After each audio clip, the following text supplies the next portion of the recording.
Welcome to Short Movie Channel. At the beginning of our story today, we see the king of the kingdom of Auria with his knights on their horses, riding through the mountains and over the hills. In the distance, a female dragon appears, and the king and his knights are able to track her down and enter the cave she goes into.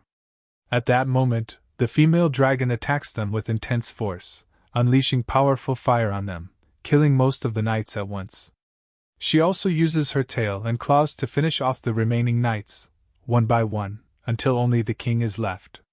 The king is in sheer terror and fear. The dragon approaches him, and realizing his inevitable end, he kneels to the ground, waiting for his fate. The movie then jumps ahead many years. We move to another kingdom in the north, where we meet two girls named Floria and Elody. They are the daughters of King Byford, and we see them gathering wood and doing everything they can to help the people of the kingdom who are suffering from extreme cold and hunger. The two girls return to their castle, where they meet their father, King Byford, and their stepmother, Angela. We learn that Angela is not their mother, but their father's wife. With them is another woman who has come to ask for Elodie's hand in marriage to a prince from the royal family of the kingdom of Auria. Initially, Elodie rejects the idea, but her father forces her to agree, explaining that this marriage will bring wealth and resources to their kingdom, helping the people in their current difficult circumstances. They prepare to travel, and when they reach the kingdom of Auria, they are amazed by its beauty and grandeur. They finally arrive at the royal castle, where they are taken to their rooms, and the servants tell them that their meeting with the royal family will be the next day. Elodie goes to the large balcony of her room to enjoy the beautiful views and breathe in the fresh air. She notices a girl her age standing on another balcony, but soon one of the servants comes and takes the girl inside. That night, Elodie cannot sleep, so she spends her time drawing. The next day, she meets the royal family. Queen Isabel asks Elodie and her son, Prince Henry, to take a walk and spend some time together to get to know each other better. They take a walk through the beautiful garden of the castle and chat. They also ride horses and explore the stunning natural scenery around them. Meanwhile, we see that Lord Byford is very upset after his conversation with Queen Isabel. When his wife Angela tries to find out what's bothering him, he bursts out in anger and says, "Nothing, nothing!" Angela then goes to speak with Queen Isabel, who treats her with great arrogance and coldness, which leaves Angela confused by her attitude. The next morning, we see the maids helping Elody get ready for the wedding. Elodie's wedding dress is beautiful, but what's strange is that they're placing a dagger in the dress and also a necklace with a gemstone that has a very pleasant fragrance. The wedding ceremony begins, and everything is going exactly as planned for her. Henry and Elody exchange wedding rings, and Elody is given her royal family crown. She says goodbye to her family and climbs into the royal carriage, which is drawn by horses, with her husband, Prince Henry. He tells her that they will continue their wedding ceremony on the mountain as a royal tradition to honor their ancestors and past kings. When they reach the mountain, they climb up rocky stairs and finally reach the top. At this point, Elody is shocked to find a group of people waiting for them, wearing terrifying golden masks. Queen Isabel is also dressed similarly, in a nun's outfit, and she gives Elody a coin, saying that this coin will help her protect the kingdom. Queen Isabel then tells the story of their ancestors who arrived at this place and discovered the last female dragon of its kind living in a cave. At that time, the dragon attacked people and destroyed large parts of the new kingdom. However, the king gathered all the guards and soldiers, and they drove the dragon away. But the dragon was able to kill all the guards and soldiers except for the king, who had to give up his 3 daughters to the dragon in exchange for his life and the kingdom's safety. That's why the kingdom always celebrates 3 events to honor the memory of the king's 3 daughters, who were sacrificed to the dragon. At that time, they were on a bridge over a deep and huge pit.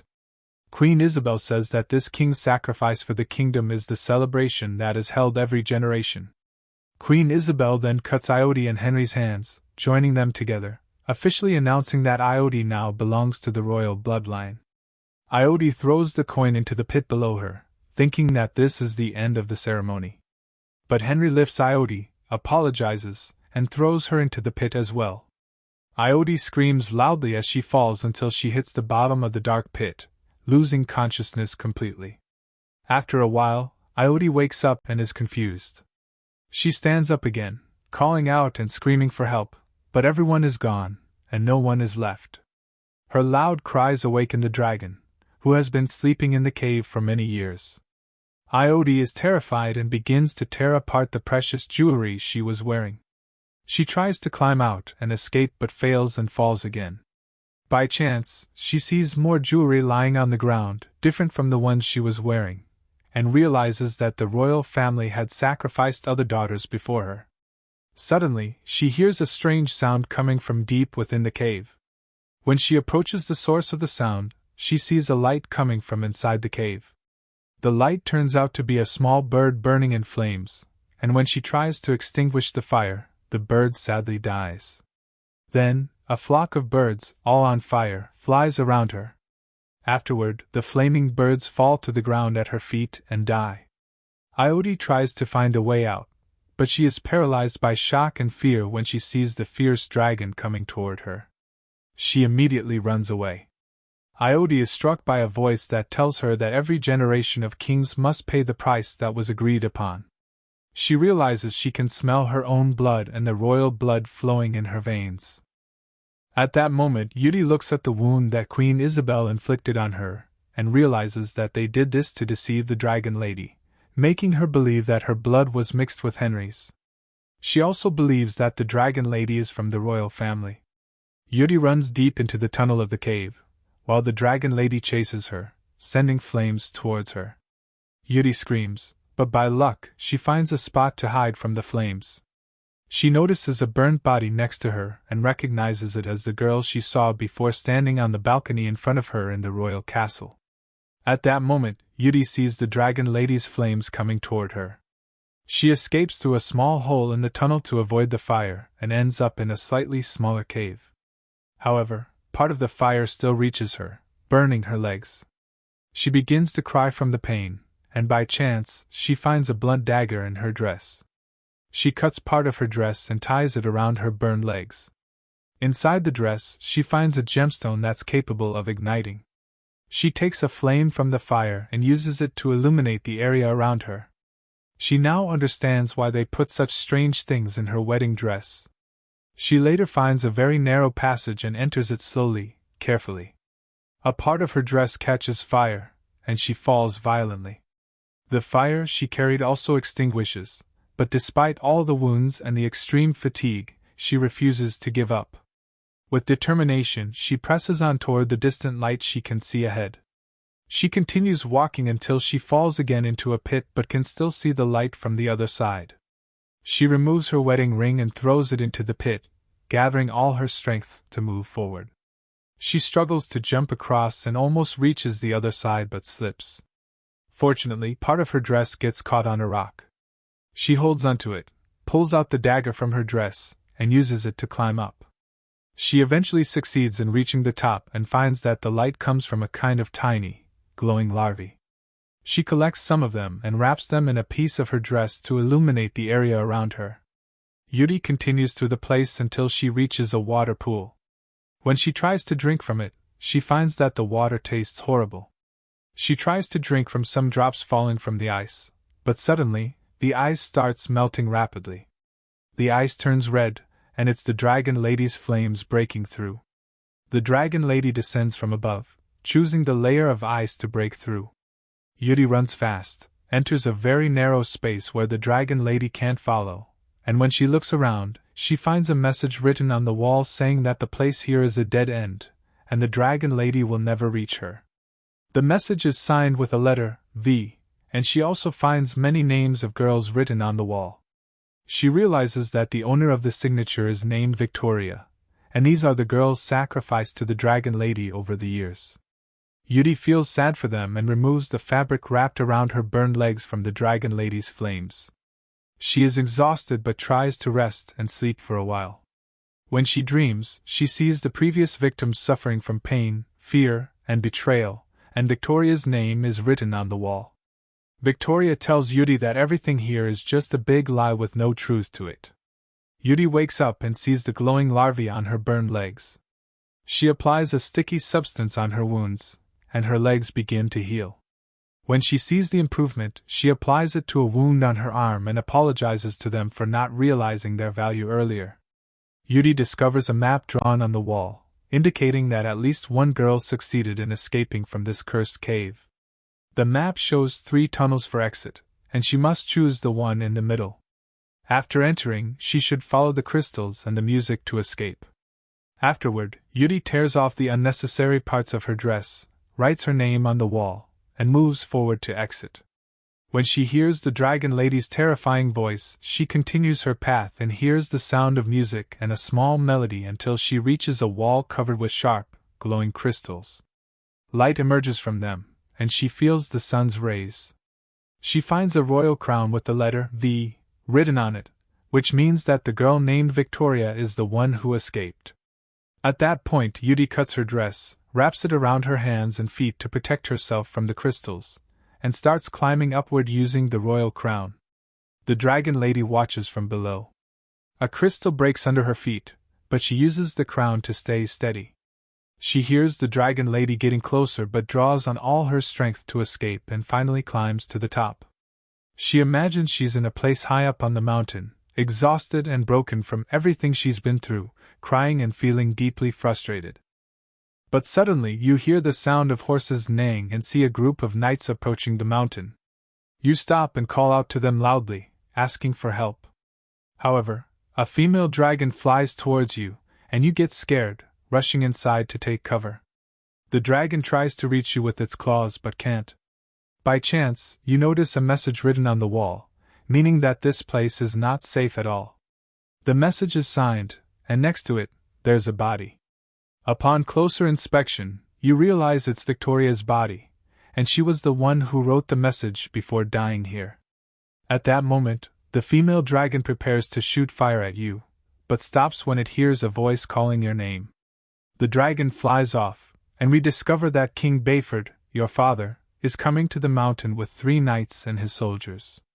They descend into the cave using ropes and begin searching for you everywhere. You decide to go back toward the beginning of the cave to meet them and be rescued from certain death if you stay here. You walk through a new tunnel and come across the remains of 3 baby dragons and a lot of gold. You recall Victoria's words in a dream when she told you that everything was a huge lie with no foundation. That means Queen Isabel is lying, and this female dragon is not the last of its kind in the world. The film flashes back to the past, where we discover that the king and his knights entered the cave to kill the baby dragons, and what the female dragon did to them was simply an act of revenge for the brutal killing of her babies. That's why she killed all the soldiers and knights with the king.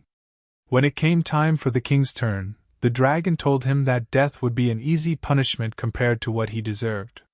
He had to suffer just as he deprived her of her babies, and he had to offer his 3 daughters as a sacrifice. Furthermore, every year, they would have to send her 3 daughters from the royal family until she dies. The king agreed, and the dragon killed him, and she would destroy the entire kingdom in seconds. In the present time, the female dragon attacks 2 of the knights with King Bayford, while the 3rd knight hides and escapes unnoticed. The female dragon approaches King Bayford and asks him what brought him here. He tells her he came to rescue his daughter, and then he draws his sword to face the dragon. However, she easily grabs him and knocks the sword out of his hand, as we can see. Afterward, the dragon asks Bayford to call his daughter, Elody, to come forward immediately. King Bayford shouts loudly when he learns that his daughter is still alive, urging her to continue running and not show herself. The dragon gets angry and claws through his heart. When Elody sees this from a distance, she cries. The dragon senses her presence and begins searching for her everywhere. At this moment, the 3rd knight, who had been hiding from the dragon, tries to run away, but the dragon attacks and kills him, thinking he was Elody. Then, Elody appears and goes to her father, King Bayford. He apologizes for being ready to sacrifice her to save his kingdom from destruction. This marks their final goodbye as she grabs the rope they descended with. The female dragon kills the knight, and from afar Elody escapes, getting on her father's horse and riding away. The dragon follows her and breathes fire at her. However, just in time, Elody manages to climb out of the cave. She rides her father's horse and speeds away, but the dragon catches up to her and continues attacking. When Queen Isabel sees what has happened, she realizes that Elody has escaped from the female dragon. She quickly gathers the knights of the kingdom to kidnap Floria, Elody's sister. When Angela tries to stop them, one of the guards stabs her with his weapon. After a while, when the fires calm down and the female dragon disappears from the area, Elody emerges from her hiding place beneath the rocks and continues with the injured Angela, who had covered the entire distance on horseback. Angela tells Elody what happened, and Elody promises her that she will save her sister. As for Floria, she is left behind as she continues her climb up the mountain. We see that Queen Isabel has reached the cave with her son, Prince Henry, the knights, and Floria, and of course, she plans to throw her to the female dragon. When Queen Isabel wants Heiner to mix her blood with Floria's, Floria refuses and tells her that this is a child and she can't do that. The queen then cuts her own hand and makes Floria's blood mix with hers to throw her down, like the ones before her. Later, Elody arrives at the cave, where they've thrown Floria, and walked away. The female dragon catches Floria while she's unconscious and completely unaware. However, the female dragon doesn't kill Floria. She wants to use her as bait for the one who escaped. She lifts her and flies her into the cave. Elody reaches the bottom of the cave and, using a map on the wall, finds the location of the dragon's lair. She makes a trap for the dragon using the armor of the knights who died there, stacking them on top of each other and tying them with a rope. She sets fire to the rope and moves away. When the rope burns, the armor falls to the ground, making a loud noise. Elody hides, and the dragon hears the sound, quickly flying toward it. Elody takes advantage of this moment to reach the dragon's lair, waking her little sister Floria. Floria gets up and slowly starts moving, still hurt from the fall when the queen threw her to the female dragon. At that moment, the dragon realizes that the sound was just a trap. She immediately returns at full speed to the lair. Elody tells Floria to hide while she faces the dragon, revealing that Queen Isabel deceived them for all these years. The dragon doesn't believe her and attacks. Elody defends herself and manages to get knocked into a water pit. Floria uses this opportunity to help her sister. Meanwhile, the dragon grabs Elody and pins her down with her claws. Elody remembers the dagger she carries, pulls it out, and stabs the dragon in the eye. In pain, the dragon throws Elody away. However, Elody quickly grabs her sword again and stabs the dragon in the chest. The dragon grabs her and lifts her up, but Elody manages to cut the dragon's claws with the sword and falls to the ground. She stands up again, noticing a rock nearby, and positions herself in front of it. She calls out to the dragon, daring her to burn her. The dragon takes the bait and breathes fire at her, but Elody quickly moves aside. The fire hits the rock, which crashes into the dragon, burning her. The dragon falls to the ground. Elody approaches the wounded dragon and says that all the girls they killed before weren't from the royal family of the kingdom of Oria. The royal family had been deceiving her all this time. Elody then offers to help the dragon heal her wounds by placing glowing larvae on her body. Meanwhile, at the royal castle, preparations are underway for the wedding of Prince Henry. This would be the third girl to be thrown to the dragon, as per the deal with her. Suddenly, Elody throws the coin that Queen Isabel had given her, and enters the room. She approaches the bride and urges her to take her family and escape quickly. She also tells her everything. The bride and her family flee the place quickly, and Elody urges the rest of the guests to escape, but no one listens except the servants. At that moment, the dragon appears and breathes fire on everyone, killing Queen Isabel and all the royal family members present. Prince Henry closes his eyes and accepts his fate, knowing he deserves such an end after everything they've done. Elody and the female dragon leave after exacting their revenge and putting an end to it forever. Afterward, Elody, Floria, and Angela prepare to return to their northern kingdom on a ship filled with gold, money, and many riches for their people. They set sail, with the dragon flying beside them in happiness. And that's how our story ends. I hope you enjoyed it. If you did, don't forget to like and subscribe.